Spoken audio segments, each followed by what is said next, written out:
राजनीति विज्ञान की आज की क्लास में आपका स्वागत और अभिनंदन।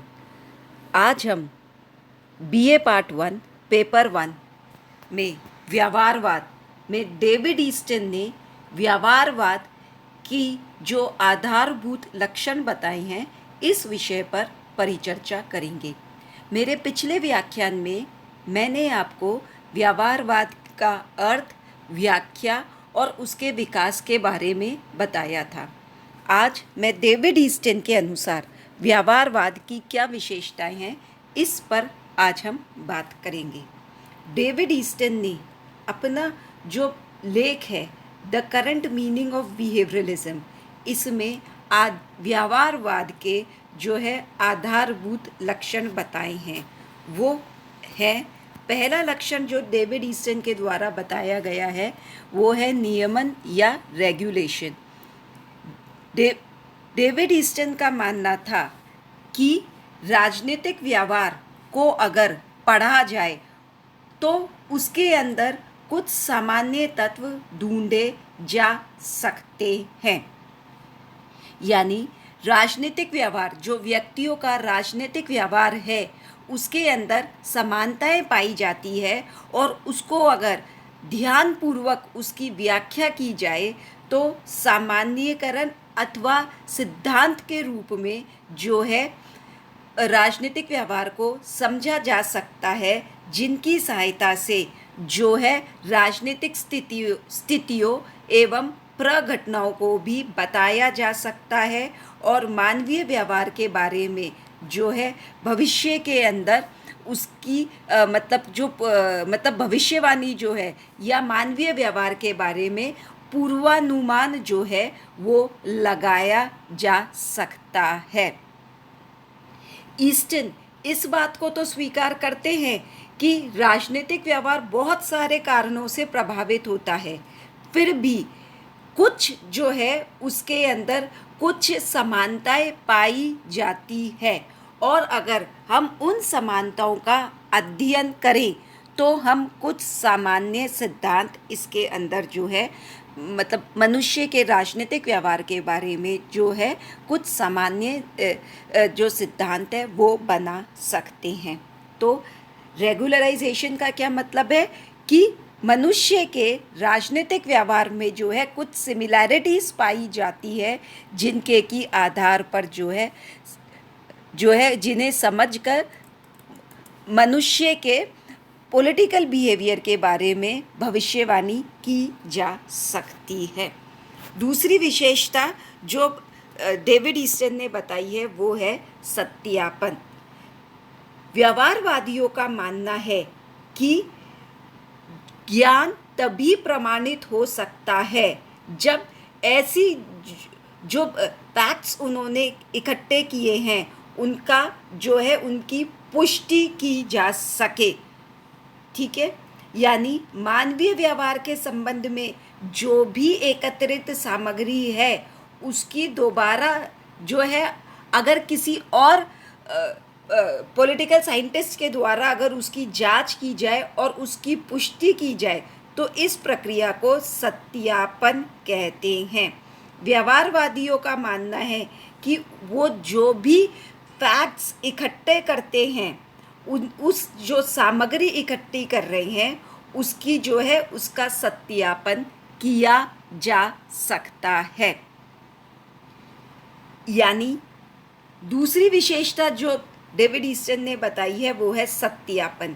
इसका क्या मतलब हुआ कि जो भी सामग्री इकट्ठी की गई है व्यवहारवादियों द्वारा या एक पॉलिटिकल साइंटिस्ट के द्वारा, अगर दूसरा पॉलिटिकल साइंटिस्ट भी उसी की स्टडी करे और उसे पुष्टि करे तो इसे कहते हैं सत्यापन।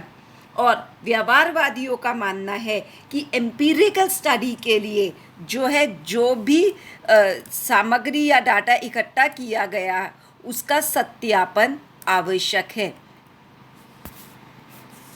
तीसरी विशेषता जो डेविड ईस्टन ने व्यवहारवाद का जो तीसरा लक्षण बताया है वो है तकनीकी पद्धति या जिसे हम कहते हैं यूज़ ऑफ टेक्निक्स।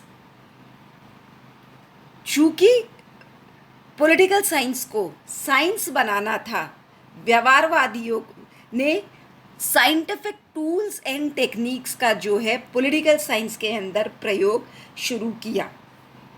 अब जो भी डाटा इकट्ठा किया जा रहा है उसकी जो व्याख्या है वो पॉलिटिकल साइंटिस्ट स्वयं नहीं करेगा, ठीक है।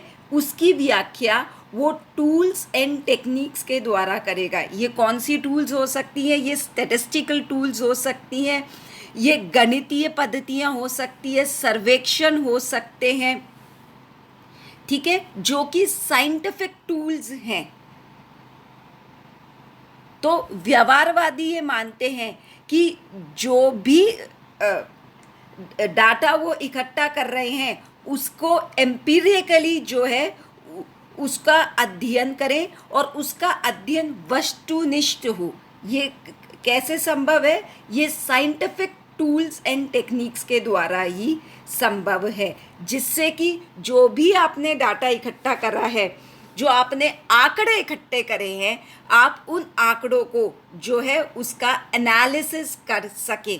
और ये कैसे होगा? कौन सी टूल्स के माध्यम से होगा? मैंने आपको बताया, इसमें जैसे कि विश्लेषण हो सकता है, सर्वेक्षण हो सकता है, मैथमेटिकल टूल्स एंड टेक्निक्स हो सकती है। इन सब के माध्यम से जो है व्यवहारवादी अपने डाटा को जो है एनालिसिस करें। डेविड ईस्टन के अनुसार जो चौथी विशेषता है व्यवहारवाद की वो है क्वांटिफिकेशन या परिमाणीकरण। व्यवहारवादी जो है वो जो डाटा है उसके मापन और परिमापन पर जो है विशेष महत्व देते हैं। उनका ये मानना है कि गुणात्मक आंकड़ों की अपेक्षा जो है परिमाणात्मक आंकड़ों का संकलन जो है वो आवश्यक है। यानी जो भी डाटा हो वो क्वालिटी, उसका क्वालिटी मतलब वो क्वालिटी वाइज नहीं हो, उसका क्वांटिफिकेशन किया जा सके। यानी व्यवहारवादी जो है वो ये मानते हैं कि जो भी डाटा इकट्ठा किया गया है, अध्ययन सामग्री जो है, ठीक है, उसे जो है उसे सिस्टमैटिक उसको इकट्ठा करके और उसे क्वांटिफाई किया जा सके। क्योंकि जो क्वांटिफाइड डाटा होगा उसका जो है इजीली जो है सत्यापन भी किया जा सकता है। और ये क्वांटिफिकेशन जो है वो साइंटिफिक स्टडी या जो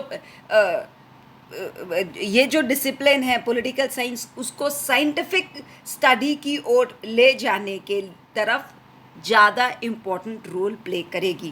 तो चौथी विशेषता क्या बताई डेविड ईस्टन ने? परिमाणीकरण। पांचवी विशेषता जो डेविड ईस्टन बताते हैं व्यवहारवाद की वो है मूल्य निर्धारण या मूल्य। यूजुअली जो व्यवहारवादी हैं वो मूल्यों के प्रति तटस्थ रहना चाहते हैं, या वो पूरा जो अपना अध्ययन है वो तटस्थ रह के अपना अध्ययन करते हैं, ठीक है। फिर भी वो ये मानते हैं कि पूरी तरह से मूल्यों को पृथक नहीं किया जा सकता, परंतु वो ये मानते हैं कि अध्ययनकर्ता के जो मूल्य और जो आदर्श है उसे अपनी अध्ययन का जो मूल्य है उससे उसे प्रभावित नहीं करना चाहिए। बिहेवियरलिस्ट का ये मानना है कि वैज्ञानिक अनुसंधान जो है वस्तुनिष्ठ होने के कारण मूल्य से स्वतंत्र होना चाहिए तथा अध्ययनकर्ता को अध्ययन करते समय अपने व्यक्तिगत और नैतिक मूल्यों के प्रति तटस्थ रहना चाहिए, ठीक है। तो पांचवी विशेषता जो डेविड ईस्टन ने बताई है वो मूल्य। डेविड ईस्टन का ये मानना है या व्यवहारवादियों का ये मानना है कि पॉलिटिकल बिहेवियर का अध्ययन जब पॉलिटिकल साइंटिस्ट करे तो उनका जो दृष्टिकोण हो मूल्यों के प्रति वो तटस्थ रहना चाहिए। क्यों? क्योंकि उनका ये मानना है कि फैक्ट्स जो है उन पर अध्ययन किया जाना चाहिए और इन फैक्ट्स पर जो है अध्ययनकर्ता के जो मूल्य हैं वो उन्हें प्रभावित नहीं करने चाहिए। डेविड ईस्टन ने छठा लक्षण जो व्यवहारवाद का बताया है वो है व्यवस्थाबद्धीकरण यानी सिस्टमेटाइजेशन। अनुसंधान को जो है जो अध्ययन है वो सिस्टमैटिक होना चाहिए, यानी सिद्धांत और अनुसंधान के बीच जो है वो एक क्लोज रिलेशनशिप होना चाहिए। व्यवहारवादियों का मानना है कि जो भी शोध हो वो क्रमबद्ध और व्यवस्थित होनी चाहिए।